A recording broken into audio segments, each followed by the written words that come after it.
talk to me about that. What was it like to put money where your mouth was? Because It was that's a big block for a lot of people, and not just in the fitness world, but in anything, whatever skill you want to develop.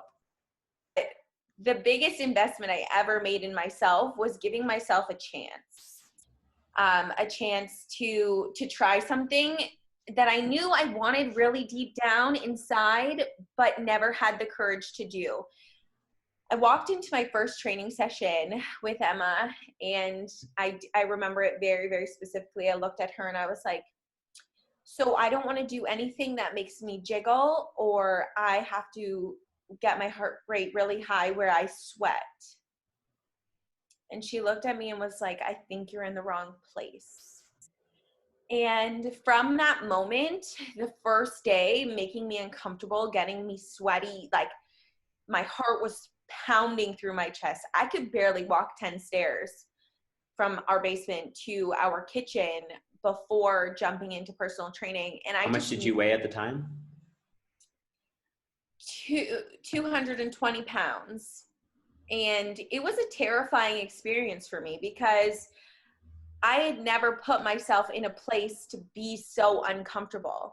I didn't enjoy wearing gym clothes. I didn't like running shoes. Socks and sandals were my thing.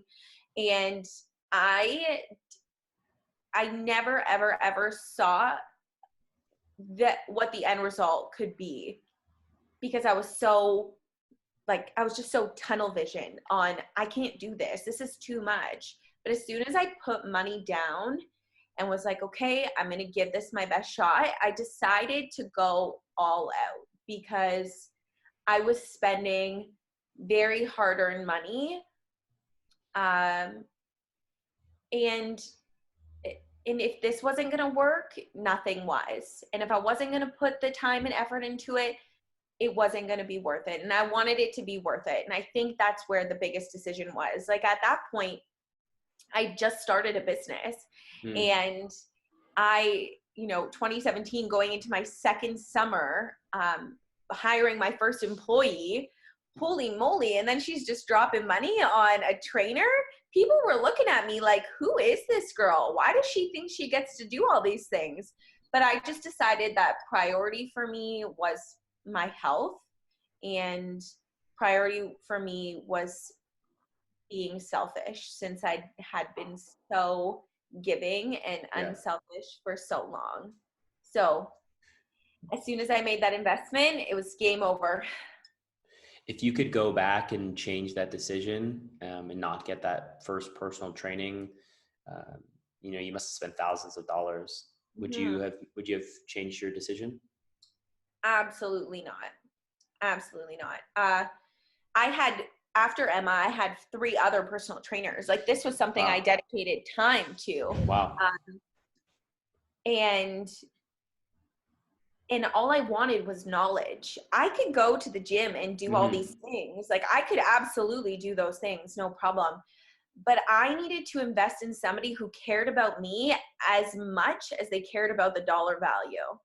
So I'm going in, I'm paying $50 for this session. You better give me your time and attention for that $50, because I deserve it, because I'm here, I'm your client. And every single one of my trainers made me feel that way. And I grew so much as a person learning from them, but then also to be able to now be like, whoa, I get to take all of that knowledge and information that they gave me and give it to my clients is just unbelievable. So I wouldn't change it for the world. It reminds me of this concept. Mohsen and I were talking about this yesterday. He was talking about like how you really can't connect the dots in the present. You can only connect them in retrospect, which is, how could you possibly ask clients to pay you for personal training if you didn't go through it first and to realize how much value it really had? It's not just about the training. It's about their expertise. It's about their care. It's about their accountability. It's about how much they give to you.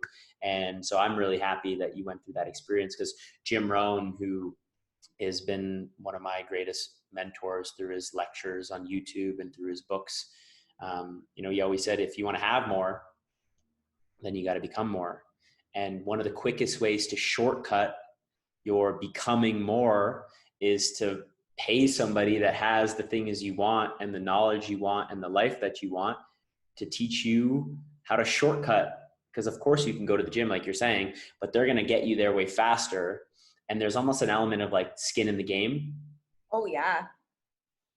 Oh yeah. So, if I can just touch on that quickly, like if I made a commitment to go to that training session, I was getting there no matter what, because I was paying to be there. But as soon as, you know, I was on my off day and I was like, maybe I'll go, maybe I won't go. You have to dig really deep to find why it is so important for you to just continue even when there isn't skin in the game. Yo, what up? We in Miami, baby. Thanks for tuning into this teaser for the episode 58 Circle Up podcast. You can do hard things. You can do hard things. I don't know how well you can see that in the video with Tara Andrews, my sister, the one and only. If you like this teaser, this is just a sneak peek. Go to the podcast on Spotify. I'm gonna create a image here so you can see how to subscribe, how to like the show. If you find these ideas worth contemplating, worth considering, worth introspecting about, share them with a friend, share them with a woman in your life who is looking for an empowering role model of how to challenge your beliefs, how to make difficult decisions, and how to do hard things. I think Tara is the person for that. So check out the show, subscribe, share it with a friend. We love you. Appreciate it. And one last thing, man, you know I got you.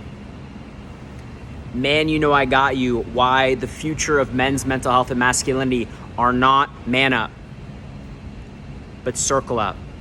It's the book I wrote, spent 18 months writing it, start to finish, editing, publishing. It's here.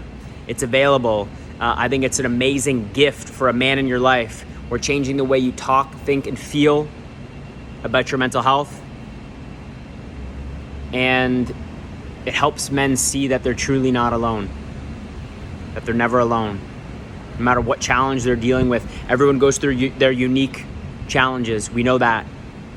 But they're not alone and they don't have to go through it alone. So Circle Up, this community, this podcast is what inspired this book to change the way that men think about their mental health, to help them see that they're not the only ones going through challenges, that they can come together in community. They could take their mask off in a safe space, in a trusted space. So share the podcast. And if you want to support mental health for men, grab a copy of the book. It's available on Amazon or wherever you buy books. And I appreciate it. Much love to y'all. Big blessings. And we will talk to you very soon.